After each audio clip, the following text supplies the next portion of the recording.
où je vais donner le mot de la fin à chacun d'entre vous, en commençant par vous, Julien Geffray. Je pense qu'il y a des choses à faire aujourd'hui.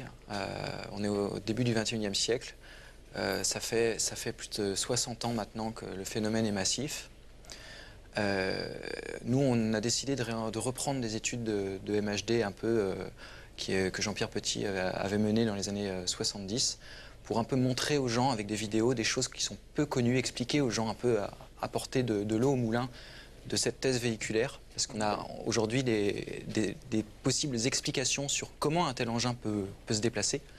Pendant longtemps, on a nié le phénomène parce qu'on disait que c'était impossible de se déplacer à ces vitesses-là.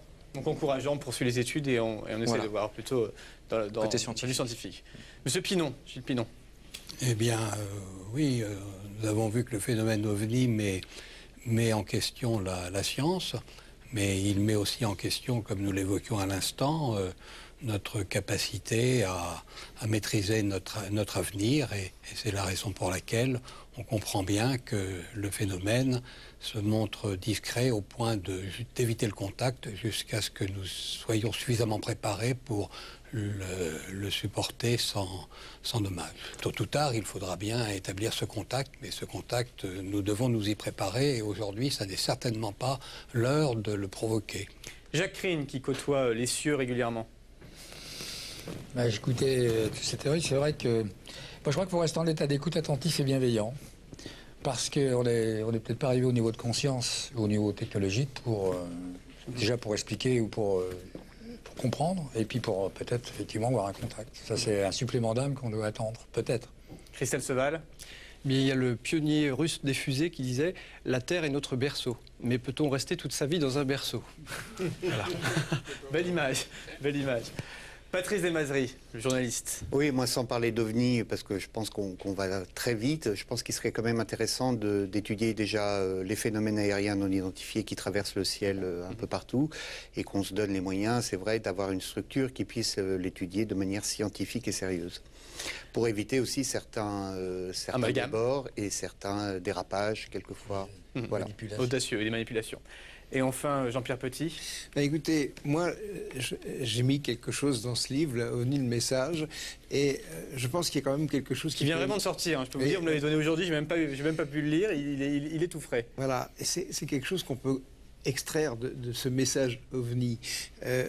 Moi, je dirais que ce que ces études m'ont apporté, c'est surtout de réfléchir à ce qui se passait sur Terre. Sur Terre, on a un phénomène qui est le vivant. Et qu'est-ce que fait la vie? La vie, elle se complexifie, elle étend son champ relationnel. Ça, c'est la phénoménologie, c'est ce qu'on constate depuis que la vie est apparue sur Terre. Elle étend son champ relationnel. Alors, à ce moment-là, si la technologie n'existe pas, ça s'arrête à la Terre. Parce que c'est pas un goéland avec des ailes gigantesques qui va pouvoir aller dans les autres étoiles. Donc, la technologie serait un point de passage obligé pour arriver à quitter la Terre. Et dans la mesure où, moi, c'est un peu mon idée, parce qu'on a toujours des croyances. La pensée, c'est un système organisé de croyances.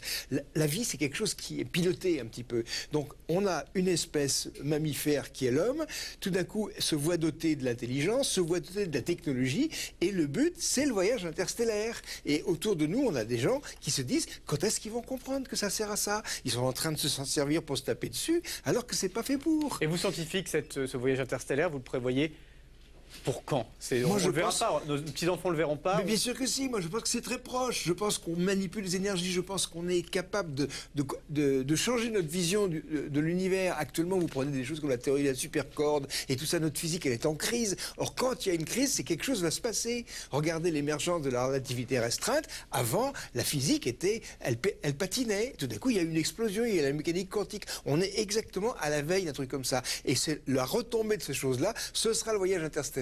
C'est tout. Ce sera le mot de la fin. Merci beaucoup, Jean-Pierre Petit. Vous avez donc publié ce livre, OVNI, le message, édité par vous-même, et puis le livre dont on a parlé au cours de l'émission, OVNI et armes secrètes américaines, l'extraordinaire témoignage d'un scientifique aux éditions Albin Michel. Jacques Rine, merci beaucoup d'avoir été avec nous également. Et vous avez également une annonce à faire. Je sais que prochainement, fin mai, 30 et 31 mai, une grande manifestation. 30 pages d'histoire de l'aviation. À la Ferté-Alais. Ferté-Alais. Chez Jean Salis. Donc un rendez-vous à pas toute manquer. l'histoire de l'aviation jusqu'au Warbird. Je viens le Ah oui, depuis le Berriot, Ah, voilà, vous avez Vous déjà, aurez des ovnis extraordinaires. vous avez déjà un client. Christelle Seval, merci beaucoup. Vous êtes l'auteur de Contact et Impact, Extraterrestre Contact et Impact, voilà, je l'ai dans la main, et également plus récemment ce roman Backdoor, qui est sorti tout récemment. Mois d'avril. Voilà, mois d'avril. Merci beaucoup. Julien Geffray, merci beaucoup. On retrouve tous vos travaux sur un site, ufo-science.com. qui apparaît à l'écran. Gilles Pinon, merci beaucoup. Alors, vous reviendrez quand même nous raconter un petit peu les suites de cette lettre que vous avez envoyée au gouvernement. On prendra rendez-vous prochainement. Merci beaucoup. Et enfin, Patrice Desmazeries, merci d'avoir été avec nous durant cette émission. On a vu les extraits du film que je conseille, OVNI, Quand l'armée enquête, publié par TV Presse. Merci d'avoir été avec nous. Ouais. Et diffusé par Canal+. Pardon ? Et qui avait été diffusé par Canal+, il y a un qui an. nous a permis de produire ce film quand même. Qui était, Voilà, ouais. merci à eux. Et puis voilà, donc c'est la fin de cette émission. Merci infiniment de l'avoir suivi. Moi-même, je terminerai par une citation, je pense, qui est de Aimé Michel, quelqu'un qui a travaillé sur le sujet. Tout envisager, mais ne rien croire. Voilà. Merci beaucoup.